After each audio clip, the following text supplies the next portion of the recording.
A life event that has changed me has been being the dad to 4 very diverse kids. Our oldest child graduated with a degree in English literature. Our next oldest graduated with a degree in graphic design. Our third is in his 3rd year of pre-med. Our 4th is focused on chemical engineering. Same genetics in each of those 4 kids, same environment that they grew up in, such an amazing diversity of individuals.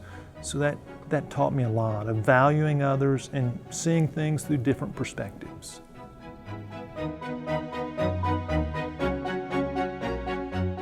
I get my motivation from understanding that each of us is created to do great things.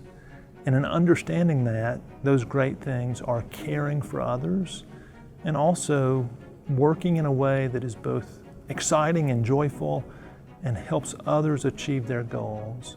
So serving others is a passion that I have.